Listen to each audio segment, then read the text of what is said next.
Welcome to the Ebb and Glow podcast. I'm your host, Jenelle Tremblett, and I'm a firm believer that even when life doesn't go as planned, it is taking you exactly where you're meant to be. On this podcast, I'm here to help you finally release control of what you think you want and begin to just trust in the ebbs and flows of life. Each week, I will show you how to build that positive mindset, radiate with self-confidence, and cultivate an unshakable resilience. Let me prove to you that even when life ebbs, you will glow. Hey everyone, and welcome back to the Ebb and Glow podcast. I'm your host, Jenelle Tremblett, and today's episode, if you know anything about me, you know it was probably one of my favorites to record. Astrology is easily one of my biggest interests and fascinations, and I find myself deep in rabbit holes on Google, learning so much about it. So it was a pleasure to talk to Haley about all things astrology today. I want to point out that I came across Haley by scrolling through Instagram Reels, or maybe it was TikTok, and I came across one of her posts, her videos, and I loved it. And I started going through her account, and I really loved everything she was sharing and creating. And I thought, hey, this would be a great person to talk to on the podcast. I think we could have a lot to talk about. So I just reached out cold through the DMs, and she answered back pretty quickly. We set up the call, and here we have it. We have an episode live. So it just goes to show you that if you have a hunch or an intuition that you want to message someone or get to know them or have a conversation, shoot your shot. You never know. Don't ever shy away from reaching out to someone or asking them to be a guest or even asking them out. Cold email people, the job that you want so badly, apply. If you are having a hunch about something, there's a reason for it and it's meant to happen. So worst case scenario, people will say no and you're back to exactly where you started before you even began. So just some little motivation today if you're questioning whether or not you should send that message or submit that resume or anything along those lines. Just do it. Just do it and see what happens. And if I hadn't had the courage to reach out to Haley cold, then we wouldn't have this episode today. And there's so much value in today's episode. So if you don't know anything about astrology, this episode might feel like very information overload, but just bear with us. There's so much to learn. And even if you're not really into astrology, you may love the dynamic between Haley and I. You can feel the passion and interest when talking about this topic. Before you jump into the episode, I highly recommend you looking up your birth chart. Find out what time you're born. Go to any website and just put in birth chart or natal birth chart. Plug it in, figure out what your sun, moon, and rising signs are, and then you'll find being able to follow along with this episode a lot easier. So before we jump into it, I want to give you some insight into who Haley is. So Haley Comet was born at the peak down to the minute of the full moon, which was a central part of her birth story whenever it was told. As such, her mom named her after Haley's comet, so the magic and mystery of the cosmos was instilled in her truly from the moment she was born. Haley has been a professional astrologer for 6 years, combining this time-honored tradition with the tenets of positive psychology to empower her clients to live their most magical, aligned lives. My favorite thing I learned in this episode when chatting to Haley was you can use your birth chart and the way the planets and stars are moving to help you understand the ebbs and flows that are happening in your life. This seems so woo-woo. I know, I get it. Even to me, sometimes it seems woo-woo, but come into this episode with an open mind and be willing to learn something and be willing to not just make meaning of a nothing, but kind of see where maybe some of the things happening in your life maybe aren't actually coincidences at all. So without further ado, let's jump into it. Enjoy. Haley, welcome to the show. Thank you so much for having me. I'm so excited to be here. I am very pumped. It's not often that I meet someone that knows more about astrology than I do. It's one of my biggest interests. So I'm so excited to just learn from you. This is so valid. Every friend group needs an astrology friend. I think that's an essential part of the group chat. It's so helpful for every single scenario. I'm sensing that you're that person in the group chat who's like, what's the guy you're going on? What's his sun, moon, rising? Like all of those things. So I have a weird knack for knowing what someone's zodiac sign or like guessing it so close where I either guess their rising or their moon or something without barely knowing them. I can text them a little bit. So for instance, we were at a cottage this past weekend and my friend's boyfriend was there and I've met him like a handful of times, but like I don't really know him. Like this weekend was one time that I actually got to know him. And I was just kind of like watching his mannerisms like throughout the weekend. And then the last day I looked at him, I was like, are you a Virgo? And he's like, I am. And he cracked up laughing. He's like, why? Like, how did you know that? And I was like, oh my God, it's written all over you. And the moment I knew it was like they were putting away the dishes and he took up like the scrubby part that you wash the dishes with. And he's like, Katie, like, we should also put this in the dishwasher. And I was like, you Virgo, you want everything clean. Virgo in the wild, attuning to all the details. That's a give. That's a total give when you're sensitive. I don't know if you've noticed this, but I have the hardest time. Well, like you can tell that they're Scorpios, but I find whenever I guess someone's a Scorpio, I'm like, you're a Scorpio. They like don't want to admit it. They're like Geminis where they feel like everyone hates them. And I'm like, no, there's a lot of beauty in Geminis, especially I have a lot of Gemini friends and there's a lot of beauty in Scorpios. I think they're misunderstood. 100%. I had a friend's boyfriend who I knew he was a Scorpio. The way you can tell Scorpio is that they have this really intense stare. Like they'll just like look at you and like bear into your soul and you're like, oh my gosh. And I guessed he was Scorpio. I was like, are you a Scorpio? And he was like, oh, no, I'm a Cancer. And then my friend was like, oh, it's my boyfriend's birthday party. And I was like, it's November 3rd. He was lying the whole time because he needed to be mysterious. He was just, that's not a Scorpio personality. Know, right? Yeah. So there's a lot of ways to sort of like subtly like kind of clue into it and sort of like pick up on it. Yeah. What's your chart, your sun, moon, and rising? So I am a Pisces sun. I'm a Virgo moon and a Virgo rising. So right when you were talking about the guy with the dishwasher, I'm like, yeah, that would be me. Like whenever I go around with my friends, I'm always the one who's like cleaning, getting everything dialed in. But something that you and I have in common, because you probably mentioned on your show before that you're Taurus sun, Gemini moon, Sagittarius rising. Something that you and I have in common, which is interesting, is that our moons and our risings are both in opposite axes. So for anyone who's listening, like the opposites are Aries, Libra, Taurus, Scorpio. There's Gemini, Sagittarius, Cancer, Capricorn, Leo, Aquarius, and Virgo, Pisces. Essentially, they're like 6 months apart. Yes, they're like, so like the season you'll have your half birthday in, basically. Yeah, 6 months apart. And when you have an opposite axis, especially in your big three, there's this it's like a balancing act at times because they do encapsulate opposite axes, like the Pisces Virgo. Pisces wants to feel connected to it all. Virgo wants to control it all. For you, Gemini wants to like learn all the things. Sagittarius wants to find meaning within the big picture of it all.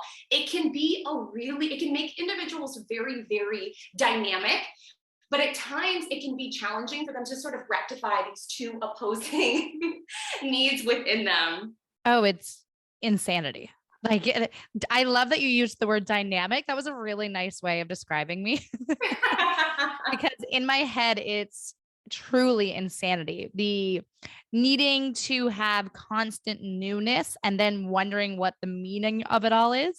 Mm-hmm. Oh my God, I am surprised I'm not in like a depressive state at all times. Like the existential crisis is happening in my head at all times. Yeah. Oh my gosh. At least your Taurus sun is there to just like ground them down and be like, okay, we're having existential crisis, but at least let's be well fed and have plants around us. Well, we have 100%. And to add literal fire to it all, I have a lot of Aries in my chart where I'm Aries in work and Aries in love.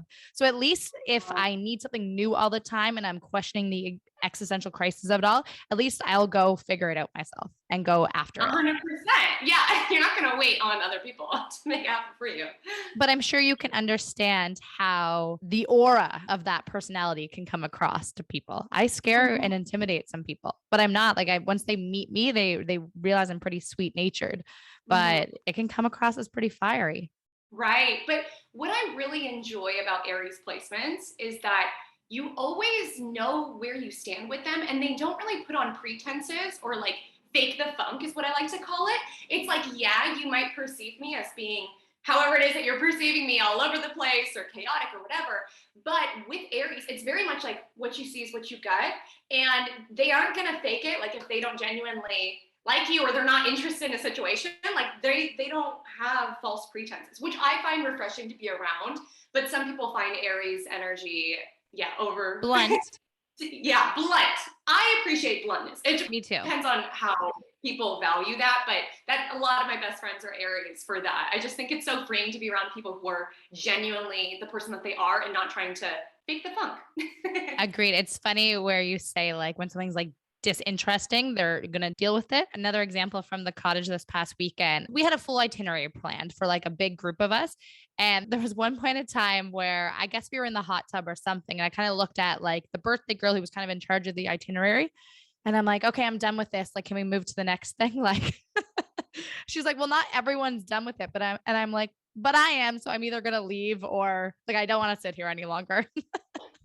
Let's keep it rolling. Yeah. And she cracked up laughing. She's like, are you bored? Are you ready for the next like to-do list item? And I'm like, yes, actually I am. We have this done. Give my Aries energy a challenge or something new, some new novelty. And I want to share for you, as well as anyone else who has Aries placement, is that so summer 2022, moving into 2023, essentially is summer of the Aries is summer in 2022. And then in 2023, basically it's an extra lucky transit for Aries. Jupiter, the planet, and you're really going to feel this because your ruling planet is Jupiter. Whatever your ascendant sign, whatever planet rules that sign is your ruling planet. So if you attune to anything in astrology, attuning to your ruler, you're ruled by Jupiter, but all Aries are going to benefit from this, but especially those who are ruled by Jupiter. Jupiter, the planet of luck, growth, expansion, enters Aries this summer, 2022, and it continues in 2023. And it's essentially going to not only expand Aries energy, like collectively, so you might find your friends are more inclined to be more blunt. Everyone's being a little bit more forward momentum in regards to their plans and initiatives, who are going after what they want. But it's also going to bring a lot of expansion to Aries placements. So if you've been feeling any sense of like stagnancy or like being in a rut, like Jupiter in Aries, it's basically whatever planets it's going over. So wherever you have Aries placements, it's an extra lucky time for that. So if it's Venus, that's like love, money, values, Mars, action. So essentially summer of the Aries and then moving into 2023 is like year of the Aries. I think when I look up apps like the Pattern and those types of apps, I'm getting a lot of expansion coming up. And I think it's because I'm pretty close to that Aries Taurus cusp being April 24th. So I know, and I've been feeling nothing but stagnant in the last 30 days. And I'm a go-getter. Like I know exactly what I need to do to not feel this way. And I just like can't get myself over the edge. And I feel like all of these apps say it's about to start around June. And it's expansion, expansion, expansion. So maybe starting in June, everything will spruce up again. 100%.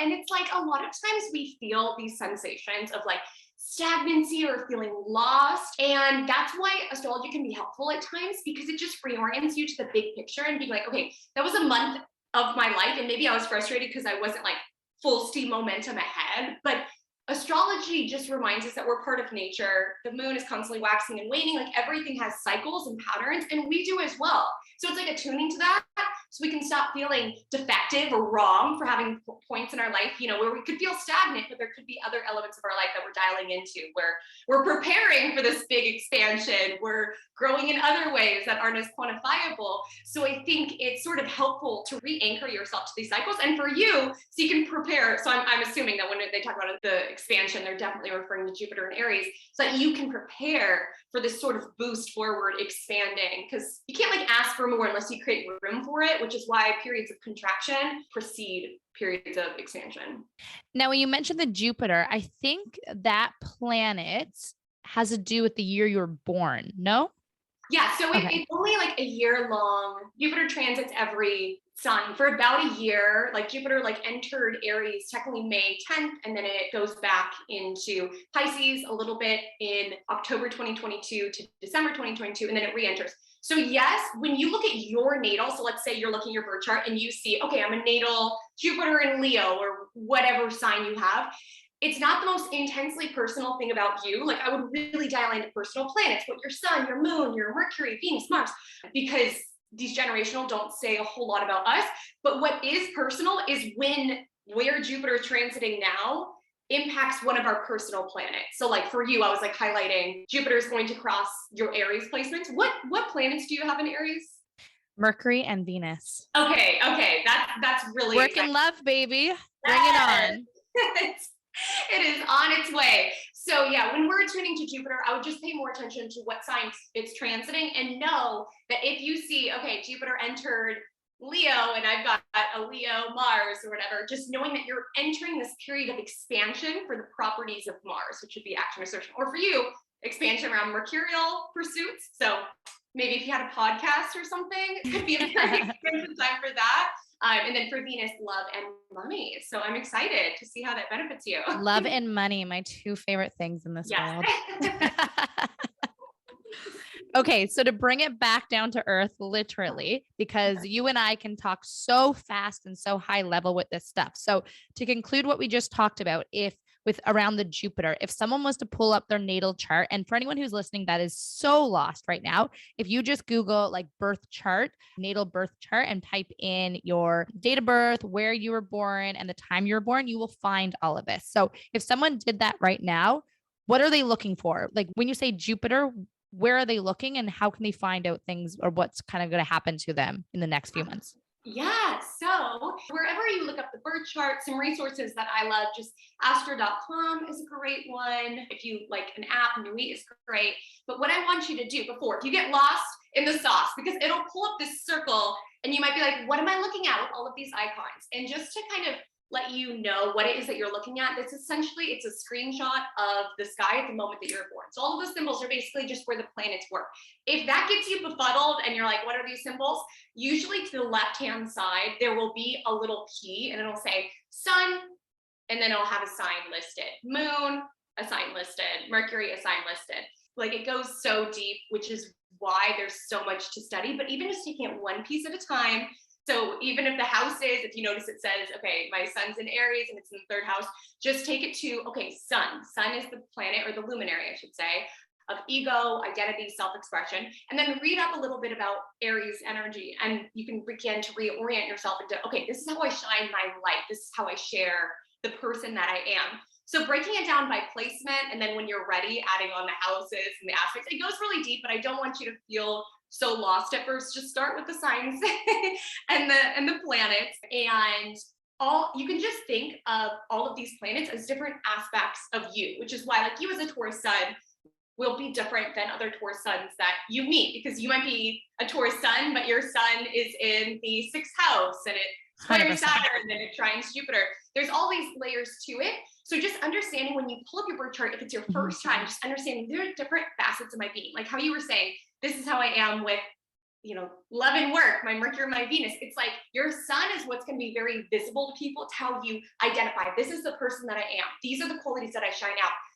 Moon is your emotional world. It is what it is, makes you feel nurtured and at peace. It is how you emotionally regulate yourself. Might not always be as visible to other people. Your rising is how it is you see the world and how the world sees you. It's like a two-way mirror. And then Mercury is how you communicate, your intellect, your mind. Venus is how you love, what you value, your financial and aesthetic style. And Mars is how it is that you go after what you want. And those are the planets I would really recommend diving into. As we get further, which we sort of alluded to, like they go, like Jupiter will be in a sign for a year. So when I say, oh my gosh, I'm Jupiter or Scorpio, that's more so going to describe people born the same year as me. Same with Saturn, because they all move so slow the further that you go out. So that's my homework, Astro 101, for anyone who's brand new to this stuff. So to do a quick example, if you want to go through your sun, moon, and rising, as we said, Pisces, Virgo, how does that show up in your personality? Yes. Okay. So your sun sign will be something that you will sort of like shine out, or you will sort of anchor your identity to oftentimes. So if any other Pisces are out there, as a Pisces sun, there's something about how it is that we express ourselves or show our light that tends to make us feel more connected to the big picture. Pisces really want something to believe in. Obviously, as Pisces sun, typically they sort of have this outward persona, and it's genuine. I'm not saying it's disingenuous having outward persona. It's just qualities of themselves that is more visible to other people. So people might really pick up on their compassion, their selflessness. Most Pisces sun are going to be pretty woo-woo, or at least interested in something, whether it's religion or spirituality.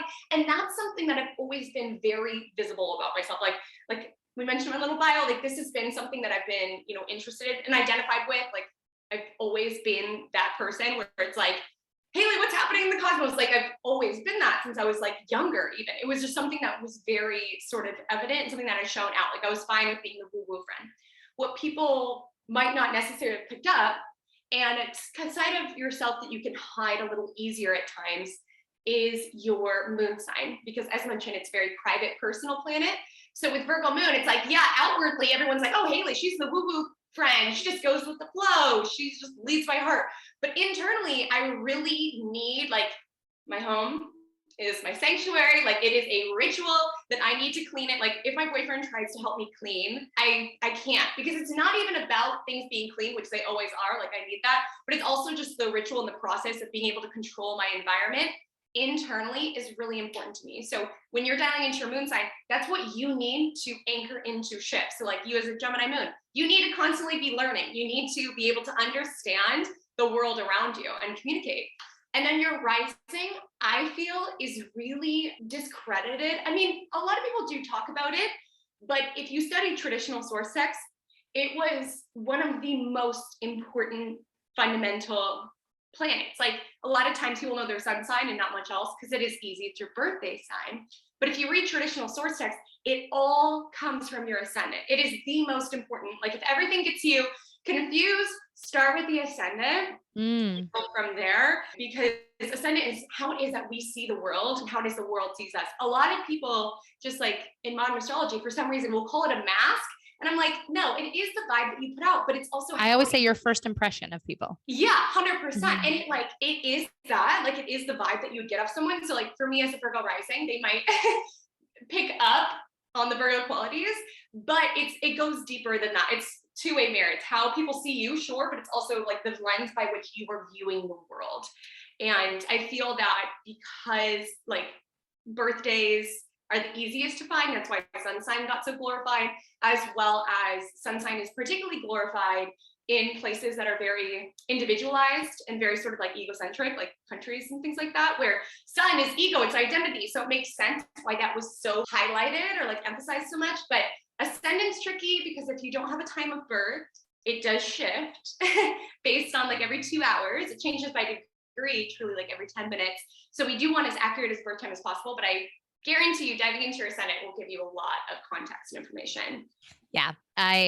When I started learning about more the rising and a lot more than just your sun sign, that's when I really started getting interested in astrology, because I find astrology gets such a reputation of being fake. Mm-hmm. And I always joke to people when they say that to me, and I'm like, it's a science. It's literally a science. And I say that in a half joking manner with them, but I'm like, no, it is. It's literally where all the planets were the moment you were born. And yes, you have to have a deeper sense of spirituality and that the world is bigger than us to really understand that. But when you do, you realize that it is all connected. Absolutely. With the planets and with the patterns, like that's the thing. It's like, it's patterns. The economy is basically a studying patterns. And it's like, this is what happened last time when we had these financial indicators, and we sort of prepare, we adjust like accordingly. And when people are like, okay, is astrology real? Is astrology real? It's like, this is a time-honored tradition. This goes back thousands and thousands and thousands of years. And I'm never someone who's trying to make people believe in it, but it's just so fascinating studying these cycles and just studying also just kind of the role that we all play within society, which I think can be a really helpful part of astrology as well. It's just like when we were talking about your chart, like understanding, okay, I'm not flawed for tending to get bored every so often and wanting to initiate the new thing. That's my role. I have Aries placements. Like that's how I help the collective. So I think part of astrology is also just really anchoring into the energies that come up within our chart and realizing like I'm not flawed for being like this or feeling different than other people. These are the areas of my life that I can really shine into. I don't know if anyone grew up in a religious household or anything like that, but I used to kind of struggle because there was certain like Bible verses that would say that it was evil or wrong to look up at the sky or the stars for like answers or anything like that. But like how I've always anchored into it within my mind is I'm like, okay, whatever you believe in, cosmos, God, someone created these planets and then someone created these systems. And I don't think it causes these events like with Saturn conjoining Pluto, like it doesn't necessarily cause it. It's just more so like a clock telling the time. Like it just basically reflects what's happening here. And I just think it's such a beautiful way to not only anchor into your own gifts, but also find some peace when you're going through certain ebbs and flows within your journey. Truly. And what I loved that you said when we first initially chatted was when you were going through all the ups and downs in your life, and then you started getting more into astrology and reading about these transits, as we call them, you said it gave you so much peace because it showed you that, okay, there's hope at the end of this. And it gave you a sense of hope that you were like, okay, there's going to be a positive transit after this. Like it's not always going to be this bad. And it makes you more patient. It makes you appreciate the more negative, lower transits. And yeah, it almost gives you a sense of peace to be like, hold on while the boat is rocking. Absolutely. Because when you're in those ebbs, shall we say, or in those times when it's so challenging, like particularly in the time that, we had connected on prior, it was like, you feel like it's going to last forever. Like there is a feeling that you are never going to get through this. Like it feels so crushing and so hopeless that you're like, I just don't see when things are going to get better for me. So being able to attune to the patterns and be like, okay, I'm going through a difficult time right now with Saturn on all of my planets and Neptune on all of my planets, but I see that next summer I'm going to have Jupiter on my Venus, and so I can sense that energy of expansion is coming in, and I can also appreciate this lull because, as I spoke of kind of earlier, it's like when we have lulls, we perceive it as like, oh my gosh, my world's falling apart, but it's like, no, it's preparing you to be able to like shift forward. So anchoring into that, not feeling like you are wrong for being down or feeling lost or feeling confused or feeling stagnant, but just realizing, oh, my chart's preparing me for what's next. Let me look around, let me nurture myself as I move through this, and let me get ready to expand. 100%. And I think the hardest part of when we're going through a lull in our life or a tougher time, we're still watching social media and everyone's still in their highlight reel. It goes back to what we're talking about, astrology and your birth chart. You do not have the same birth chart and lifelong path as everyone else. So yeah, if you are in a low point, it doesn't mean everyone else needs to be in a low point, but it takes so much emotional growth to be able to still appreciate and be happy for people if they're not in a low point and realize that yours too will pass. But it takes a lot of emotional awareness and therapy to get to that point. Honestly, yeah. Because like when I was in that, it's hard to have that much stimuli bombarding you all of the time. And like when I was in that low point, I was like, everybody else is thriving except for me. And it was like so challenging to just kind of like mentally rectify, like, why is all this great things happening to everyone else and like not me? But it's also like we're all on our own journeys. Our charts all have all these nuanced factors. And when we look at like the successes or the celebrations that are like happening around us, it's like, okay, that's the expression of their chart and like the transits coming to life for them. And just knowing that your high point and your really celebration of your own chart, because I think that's really a beneficial part of astrology, just realizing like I was designed, like this chart is beautiful. Like when obviously I read charts for a living. So I think of it truly as a work of art. So when I talk to people and they're like, I'm a Gemini moon, so I'm so all over the place, I'm like, oh my gosh, but there's so much beauty in that. Like rather than forcing yourself to be like, well, why am I not, as linear, as focused as that person? I'm like, you have a different design and a different gift because of it. So it makes me so sad. It's like you want to go to a museum and go up to a painting and be like, I hate that part and that part. You just appreciate it as the work of art that it is. And that's sort of the role that I feel like I do as an astrologer is just like communicating as a third party observer, just being like, girl, you have this beauty, like anchor into it, shine it out. That's one thing I'm noticing as I learn more about my chart and like my birth chart and how that all links into my personality and like life path. I love it more and more and more every time I learn more about it. It's truly a puzzle and a work of art, and I love it. And there's going to be certain parts that like shine out to you more so than other times. Like I always start all my readings with, I'm like, this is your past, your present, your future. There can be certain elements where it's like, I might talk about, you know, Mercury square Saturn, you see, you know, the glass empty, or you see it half empty, and you might be like, ooh, I really felt like that when I was in middle school. I was like really pessimistic, but that's something that I've sort of grown beyond with, you know, growth. There can be certain elements of your chart that you're like, oh my gosh, my moon in the 9th house, like right now, that is so essential for my journey forward to have experiences with travel, higher learning, 9th house themes. And there also might be certain parts of your birth chart that you're like, Venus conjunct Jupiter. Like, what do you mean I'm this abundant, charismatic, romantic person? I feel so awkward. It's like, there can be certain elements for us to sort of like grow into or like anchor into. And I've found the perfect, at least in my particular journey, and you might co-sign this, in that the perfect kind of deep dives found me at the perfect time in regards to astrology. 100%. Oh, it always does. Always does. When you told me about the whole Chiron thing, I'm like, oh, that's one that I need to uncover. Because your podcast is so Chiron. And I'm just going to, in case anyone's not familiar with Chiron, it is. I mean, I wasn't until the last time we spoke. So if I'm not, then majority of people aren't. So please give us some insight.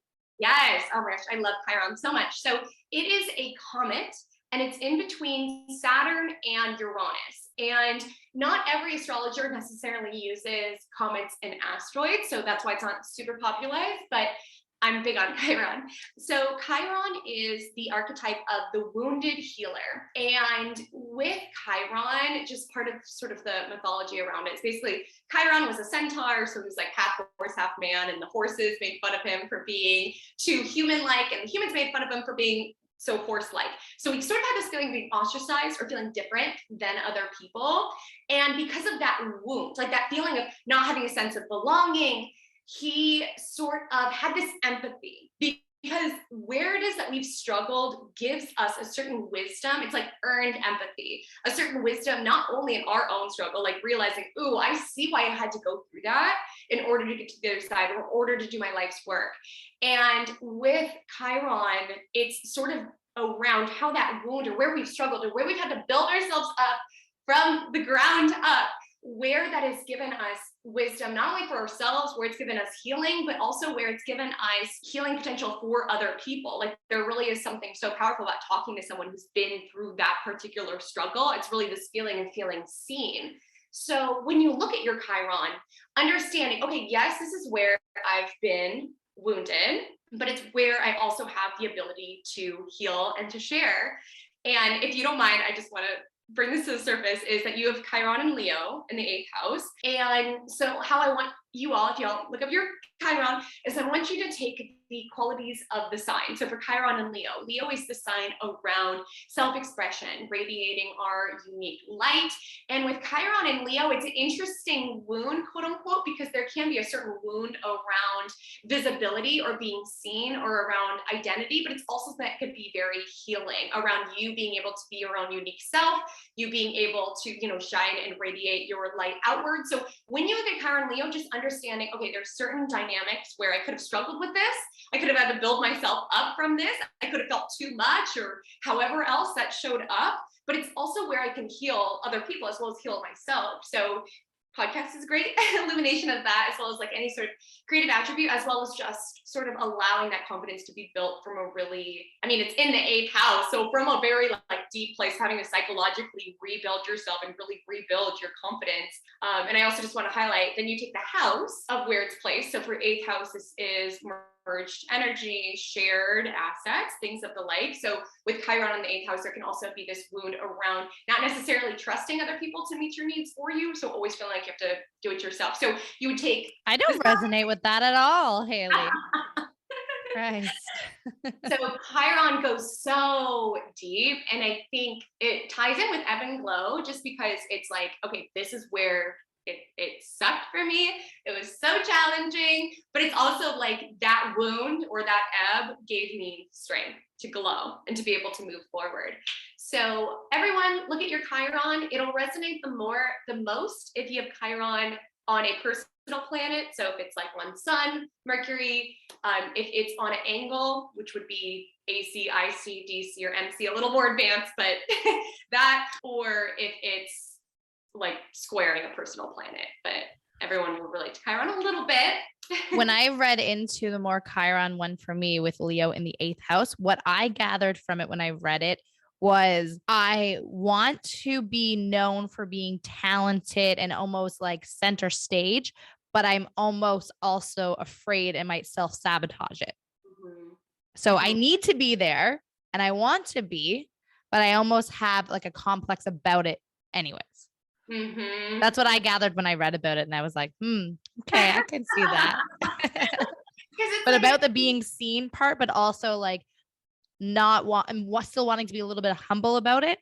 Yeah, it's a weird complex. Mm-hmm. Yeah, wherever you have Chiron, it sort of gives you a weird complex around it. So like with whatever sign it takes place, it's like, okay, this is where I could struggle. Like it kind of be weird for me, but it's also like, this is where I can not only heal this wound for me, but like also for others. And just to wrap up, because I realize it's sort of the centaur story and then finish halfway, but basically, you know, he was teased by all of the forces and men. And when he grew up, he was essentially a healer and a doctor and astrologer, and he was able to heal all of these people because he had that wound around feeling left out, feeling different, feeling ostracized. So with Chiron, it's like where we struggle. So like, yeah, having to rectify our own relationship to our talents, to our creativity, to how it is that we shine our light. And with Chiron, it goes deep. It's like things that we aren't always conscious of. But it's also where we can sort of find our evolution or really our freedom as well from, you know, where it is that we've kind of suffered or where it is that we've had to build ourselves up. So more Astro 101 homework. I want to talk about a lot of the ups and downs that you've had in your life and then how you found that comfort in the transits and basically how someone else could look up and try to find their transit to at least understand that what they're going through today, it's not going to be happening always. So yeah, some of the experiences that you had over the years was a really scary near-death experience with your best friend, the end of a serious relationship, moving, hating your job, financial insecurity. These are all things everyone listening has dealt with or will deal with sometime in their life. So how did you figure out what your transits were? When were they? And how did you find comfort in that? Yeah. So, and with those experiences that you just all shared, that was all the same summer. Great. Awesome. Great summer. So I was like, oh my gosh. Okay, great summer. And it's so funny because kind of in our conversation earlier, how we were talking about, then you look around, everyone's thriving. Everyone I talked to about that particular summer, it was summer 2016. Everyone who talks about that summer is like, oh my gosh, that was the best summer ever. All of this music was like on, like everybody glorifies that summer that I know. They're like, oh my gosh, summer 2016. I was like, what are you talking about? That was so horrible. But essentially, I had a lot of shit go down that summer. So I'm more on your wavelength. Okay, so I can understand. All right, and I had a 2016 couple deaths in the family, relationship falling apart. Yeah. We're more on the same wavelength, so let's go. I think we are. Yeah, because we both have mutable signs, which I'll get into in a little bit around how you can find your transits. But yeah, because we are both really mutable. But so this all happened in one summer. And at that point, I was already really into astrology. I'd already been doing it. But knowing those transits are like the only thing that's got me through it, just because I was like, okay, I have this thing on the horizon, like it's all coming up. Because with my chart, because I have so many energies in the same modality, it's like when there's a bad transit, it's like when it rains, it pours. Like everything transforms. Like I have periods of calmness and then everything changes at once. And I'm just like, oh my gosh. And so I was really into astrology, but working a job that I did not like, was draining me. My partner at the time didn't like the astrology thing. So it was like a part of myself that I was sort of squelching because I've already been doing it like professionally at that point. Like I did it through college just to be able to like afford, I would like trade charts readings for like cases of beer and food. Like, of course, we've all been there with whatever skill we have, 100%. 100%. So I had been doing it, but then that individual basically didn't like that part of myself, was like, well, we're graduating now. Like you need to get serious. You need to get a real job, whatever. And so everything was dissolved. Bane of my existence, a real job. Yeah, a real job. What are you talking about? I was like, but I kind of lost touch with astrology for a little bit around that time, just because I had someone telling me like, you need to get serious. Like the astrology was fun, whatever. People liked it when you would like do their charts and stuff, but like you need to get real. And that's what I'm saying. It's like, no one knows your journey because no one has your chart. And I'm not making him wrong because he was on his own particular journey and has his own chart. Maybe in his mind, he thought that was the only path. But I was like, it was sad to me because I knew that this wasn't my chart to sort of like show up in this way. But I sort of let the voices around me be louder than the voice of my soul and like what I knew was right for me. So that relationship fell apart, moving, near-death experience with my best friend. It like was all happening at once. And I sort of came back to it because, you know, I was out of the relationship and I was so confused why I felt so lost. And I was thinking back and I was like, girl, it's because you haven't even looked at your transits. Like you suppressed that because you were trying to be the perfect girlfriend for this person, which like, ugh, so annoying. But anyways, so I looked and I was having all of this Neptune stuff going on. I had Neptune on my sun, moon, and rising, all within the same 3-month period it was exacting. And with Neptune, I'll just like briefly share, but it's a time that you can feel very sort of dissociated and sort of like above your life. You can have like a really strong call to escape from things or like to avoid reality. And that's absolutely where it was. Cause like my life was basically falling apart around me. And I just had this like really weird out of body experience. Like I was looking down at myself all the time, like going through life and just not really ever feeling there. And also just like drinking a lot. Like I was just not present in my reality. So realizing I was having so much Neptune, I was like, oh my gosh, if I had a client who came to me with this chart, I would say, this is what you need to do. So I was like, this is what I need to do. I need to stop drinking. I need to anchor down into reality. I need to find connection, because that's the benefit of Neptune transits. That's supposed to awaken our consciousness to feeling more connected to the big picture. But a lot of times people can feel that inclination to want to feel connected to something, and they can connect via like destructive ways, like drinking, things of the nature, escapism, because they're looking for that connection, just in wrong ways. So understanding that, I was like, okay, I need to ground down in reality. I need to like get up early and hike every day. Like all of these basically remediations of Neptune. I didn't quit my job right away just because I was like, with all this Neptune, you just need to anchor into your reality, be as grounded and as practical as possible. So that, knowing that there was good transits on the horizon, knowing that there was Neptune so that I could stop escaping from my reality, was so helpful. From that summer of hell 2016, for the only people who were me and Jenelle, maybe anyone out there also had a hard summer 2016, but to find your own personal transits, because it's all just patterns. It was like, I appreciate that summer, even though it was so challenging, because it reconnected me to my passion. It reconnected me to the person that I am. Clearly, thank goodness I didn't like squelch that part of myself forever. Like it definitely reawakened that passion around, okay, this is why you felt so lost, is because you've been listening to other people and trying to be what they wanted you to be rather than being the person you know you're meant to. And it just kind of helps you to realize there's more on the horizon. So what I want to bring into focus in regards to everyone finding their transit is the planets that I would really attune to, where you could know there can be a certain period of contraction or hardship, is Saturn is a big one, and as well as the nodes, which is where the eclipses are. And those are the ones that I'll focus on for now. And so tell us what's happening the next part of the year. Yes. So right now we have Saturn in Aquarius, and this is a little easier to tell, or at least to attune to, just because it transits a sign every 2.5 years. So you can sort of attune to that. And what I want to bring into focus is that Saturn is in Aquarius. So when Saturn's in Aquarius, it's the most impactful or the most challenging for the following signs. So I want you to see if you have any of these signs in a personal planet. I'm Saturn in Aquarius. So this has to link to a phrase that probably a lot of people are familiar with, and Saturn return, right? Mm-hmm. Yeah. So probably anyone that's my age of that, like 28, 29, 30, it's probably has Saturn in Aquarius right now, right? 100%. And they're having their Saturn return, which Exactly. is Okay. just a time of like adulting, stepping up to the next level of responsibility within your world. And what I also want to highlight, so that's the Saturn returns. That's basically Saturn conjoining your natal Saturn. Also, if Saturn passes a personal planet or makes a harsh aspect, which will be the signs Taurus, Leo, Scorpio, and Aquarius. And it won't be the entire time of the 2.5 years. So you'll want to look at the transits that are coming up. And there are various websites that'll tell you the particular planet that it's hitting and the times that it peaks.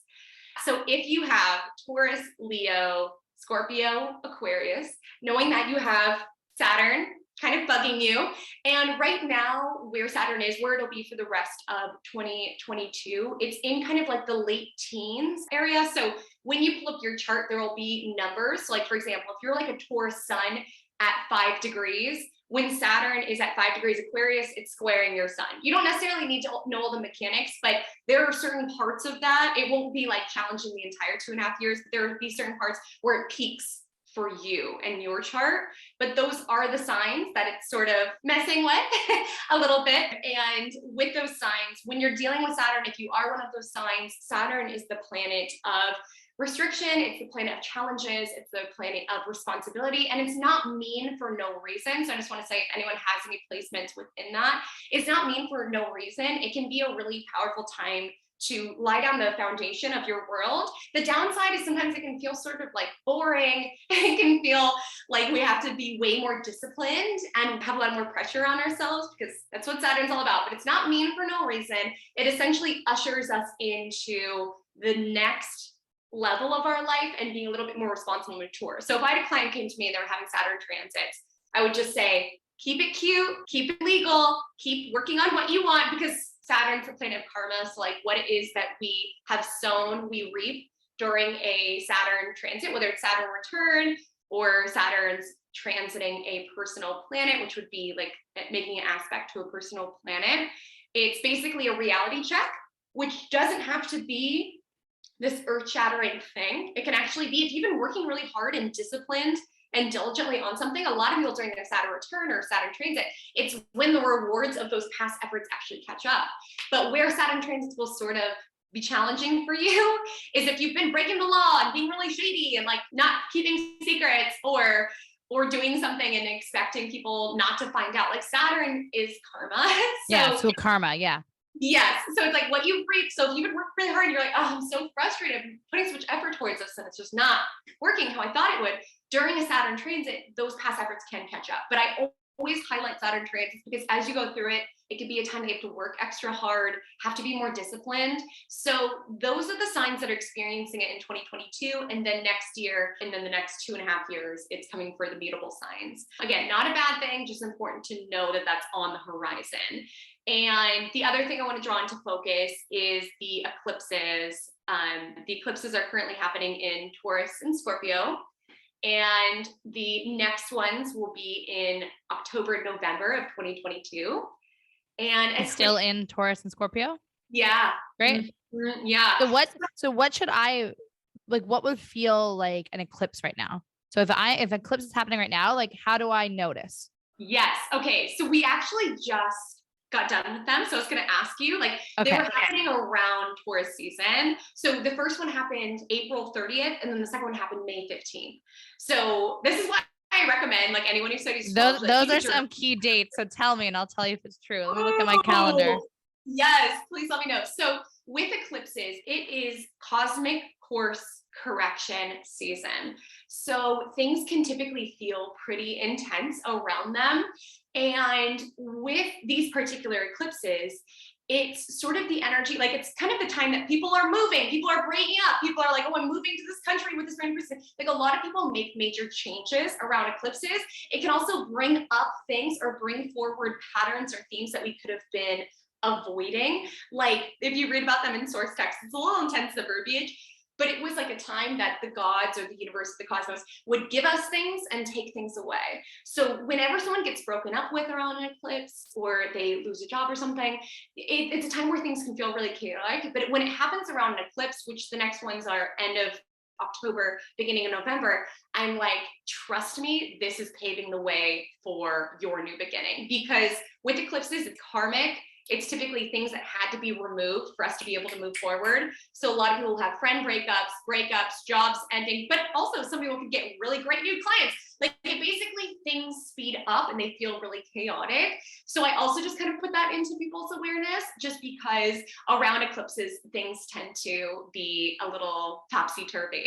Yeah. For me, of those dates around April 30th and also May 15th, definitely some people getting out of my life that probably needed to be removed in order to kind of get what I do want in life.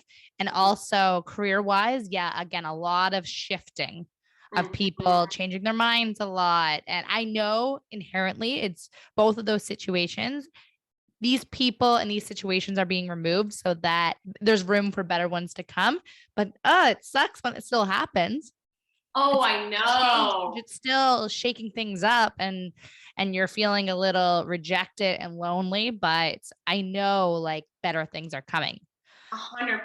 That is like whenever I have a client and it's like, oh, they broke up with me during this eclipse or this job, I'm like, okay, if it happened during an eclipse, because eclipses essentially the point of them, and the reason I kind of shared how in traditional source texts they say how gods would take things and give things, is that it's basically a time where like timelines are kind of speeding up, in that things that were blocking our pathway forward are removed. And at the time, in our own vantage point, we can be like, what do you mean? Like that friend wasn't blocking my journey, but it really is a time where it's like, there is this energy around things quickening up, around maybe getting opportunities where it's like, everything was stagnant and then finally I have this, or it's like paving the way for it. But yeah, it doesn't make it hurt any less. And I think even with challenging transits, like it's not like I realized like in that summer I was talking about, it's not like I saw these transits and it took all the pain away, but I was just like, okay, at least I have something to look forward to. And I know it's not going to last forever. And with eclipses, if anyone else, because you have a Taurus placement, the most transformative signs that it's impacting are Taurus and Scorpio, because that's what the signs of the eclipses are. So if anyone else had some chaotic stuff going around that, like it's not saying that you have to magically be healed and be like, oh, it's 100% all okay because it's according to the cosmos. But trust me, with eclipses, there's something about that removal or that addition to your life that is going to be intrinsic and helpful to your journey forward. Like eclipses are when karmic fated entrances and exits occur from our life. So trusting in those cycles. So the next one is the end of October and beginning of November. And Taurus and Scorpios are being highlighted, as well as Leos and Aquarians could also find that there's some shifts in store. So what happens if the people that were just removed from my life get added back in October, November? What does that mean, Haley? If it happens around eclipses, then I would say that it's like part of the timeline. Like there was something around, you guys needed the distance for 6 months, but it's like, and I don't want anyone to hear this and be like, oh my gosh, my ex reached out to me on the day of the eclipse. Totally. I mean, we can make meaning out of anything. Yeah, 100%. But with eclipses, like it really is a time, because it's such a power. It's basically the lunation, so the new and the full moon are conjoining the north node of fate and south node of removal. So it's basically a time that the moon is illuminating what needs to be released and what needs to be added. But I'm not saying go run to your ex around the eclipse, but I am saying take an opportunity around the eclipses to really observe, like, okay, what connections from my life are leaving? What new ideas am I getting? Because it's a time that things can sort of quicken and also feel sort of chaotic and turbulent, which can be helpful to attune to. So you're not like, okay, I'm not losing my mind. Something else is happening here. There's this really funny TikTok trend that's going on right now where it'll be a guy that's posting the TikTok and it's like texting her at 11:11, 2:22, and 3:33 every day to make her think that it's in the stars. I'm like, that's so funny. Oh, they're on to us. They're on to us. They're on to us. Because I would look at that and be like, choo, choo, choo. Yeah, 100%. And I died laughing because I would read into that. Oh my gosh, that is so funny. I would be like, synchronicity. Right. Yeah. And a lot of people, so, there's Mercury retrogrades will happen 3 to 4 times a year. Mercury does station direct June 3rd, but it'll still be in its post-retrograde shadow until June 20th of 2022. So what I want to highlight, whether it's, still in the shadow or whatever, is during Mercury retrograde, it's typically a time from things from the past can sort of catch up. So a lot of my clients will be like, Mercury retrograde should be the time I text my ex, right? And I'm like, no, not necessarily. Like with retrogrades, it's a time to, yes, observe the past. Like if someone reaches out to you, like rather than being like, oh my gosh, I meant to be with this person, what I typically suggest is I'm like, dial into what did that person teach you about yourself? Like, what did you learn from that partnership? Because it's like things from the past catching up, sure, but it's like being able to take that as data and keep going forward. Because the direction of life keeps going forward. We do have retrogrades every so often that sort of reattunes our focus to the past or allows us a chance to catch our breath or handle what's ongoing. But just remember, the pace of your life keeps going forward. If someone does pop back up, taking that moment to be introspective, that's the gift of Mercury retrograde. Take what that person revealed to you or what it came up to the surface about you, but know that the pathway keeps going forward. And just because he texts you at 2:22 does not mean they're the one. Yeah, don't forget about the 45 other red flags. Yeah, don't forget about that. 1222 doesn't take that away, okay? No, God, no. Haley, to start wrapping it up, we've talked very high level and if anyone's still with us right now, you obviously have an interest in astrology and an interest of being introspective, but it can still be a lot. It's like learning a whole new language and whole new topic. But whoever's listening today, what can they do today that if they do look up their birth chart or when they look up their birth chart, what are a few key main things they should do a little bit more research on to, one, help them understand themselves, and two, understand kind of the ebbs and flows of life and how that links back to the birth chart? Yes. And I apologize for being so high level. It's just like how my No, mind I'm the same way. Yeah. And I'm like, I need to remind people like, okay, you heard all of this. Now here's how you do anything with it. 100%. Yes. So the Astro 101 homework that I would dial into, if this is brand new, is one of the most important planets for you. I sort of lightly referenced this earlier, but one of the most important planets for you will be the planetary ruler of your ascendant. So you're going to find your rising sign. It'll be listed on some calculators as AC or rising, and you're going to look up, you can Google it, you can just say what planet rules blank and insert that sign. And then take that planet, so let's say if it's Mars, at the end of 2022, we have a big Mars retrograde in Gemini, so it's going to pass your moon, just so you know. And really attuning to, okay, when my ruling planet's retrograde, I could feel that more so. So let me dial in those counts. Like if studying all of the planets where they are confuses you, just observe yours. You could feel it when it goes retrograde more so. You can feel it when it changes signs more so. So just pay attention. Like if you're an Aries rising, Scorpio rising, really attuning to Mars. I use traditional rulers. If you use modern rulers, then Scorpio would be ruled by Pluto. But you can Google and see what feels right for you. So step number one, if you wanted to attune more so to cycles and just observe it. And like I said, journals are great. Like the reason, because I've been into astrology for so long, I think something that has been really helpful has been, I'm like a chronic journaler. I've journaled since I was like in 4th grade, and I date everything, Virgo, moon, and rising things. So I like look back and sort of see the themes that were coming up around that time. And so you can sort of start to tune into the cosmos and sort of use it as opportunity to reflect, where is this energy coming to the surface? And if you want to dial more into your birth chart, so outside of patterns and themes, the placements or the planets that I would recommend dialing into, your ruling planet, the one we just discussed. So not only paying attention to where it is now, but like looking, okay, I have Mars in Gemini. The way I get what I want, Mars, is a very Gemini-like manner with my words, with wit, with quick. And then observing, this might be a little high level, again, taking it piece by piece, but observing the house that your ruling planet is in. And you could just Google, so your chart will look like a pizza, and there will be little numbers on the inside of each of the slices. And you'll just take the number where Mars is in. Some calculators will have it listed. They'll say Mars in the 6th house, or I think CoStar will tell you what house it's in. Yeah, I always recommend CoStar because it lays it out very nicely. So it'll say, like, if you just download the app CoStar and do your birth chart, you'll find out what sign you have as your rising, and it will show the number. So for mine, for example, says I'm Sagittarius rising in the 1st house. What does that say about me? So I think what it's saying there, I would look at your Jupiter because everyone's going to have their rising in the first house. Oh, sorry. Okay. So Jupiter in Libra in the 10th house. Yeah. Okay. So wherever you have your ruling planet, the house placement it's in, that's like a house that I would really recommend diving into. So for you, and your ruling planet is the planet you are most sensitive. It is the most impactful of your chart because it. How do I know it's my ruling planet? Because you're a Sagittarius rising and Jupiter rules Sagittarius. Now you got me confused. Oh, I'm so sorry. Okay. So you take your rising, so you're Sagittarius rising, and then you find the planetary ruler.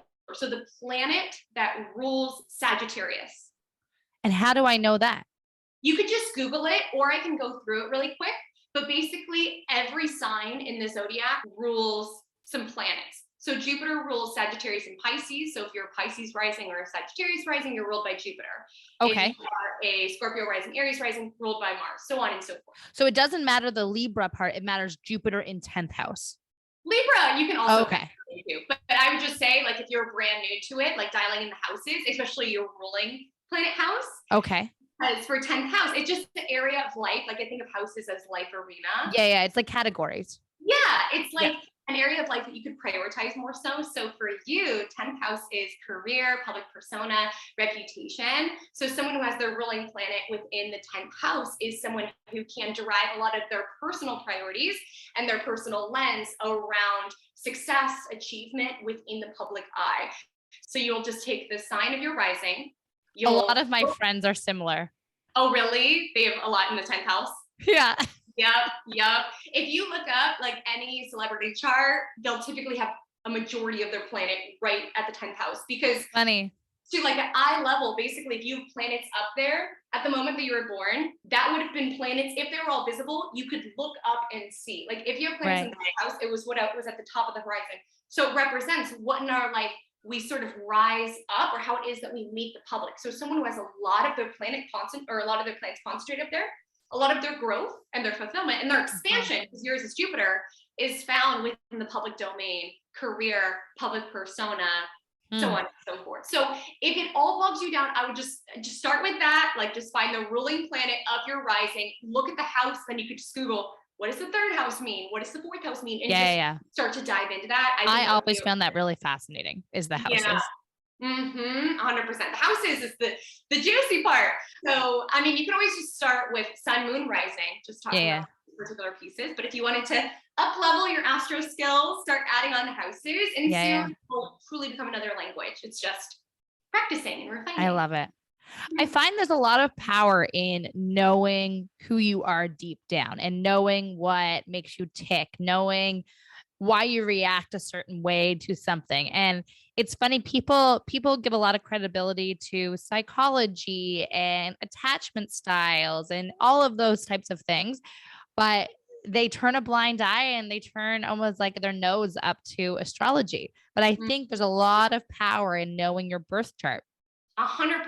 It makes you unshakable in a various amount of ways, because so many people are trying to like profit off of our insecurities. Or like I'd shared with that particular relationship, it was like I had let someone else telling me who I was be louder than like who I knew I was.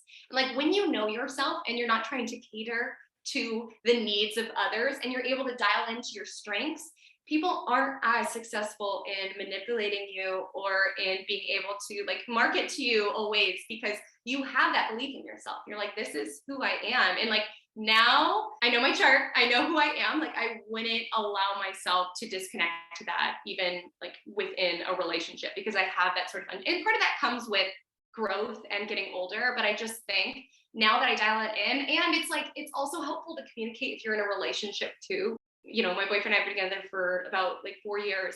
Like I shared earlier, like it's a ritual to me where I have to like deep clean my house every Saturday. He tries to help me and I'm like, literally, no, like don't be here. Like this is how I refresh, because I know my moon sign and I know what I need to feel emotionally level. So dialing into that, it makes you feel less like oh, well, he's just trying to help. You should like let him help. It's like, no, I know what I need. I know who I am, and I'm going to stand firm in that. So I think it's so helpful for growth and for introspection and for ebbing and glowing, truly.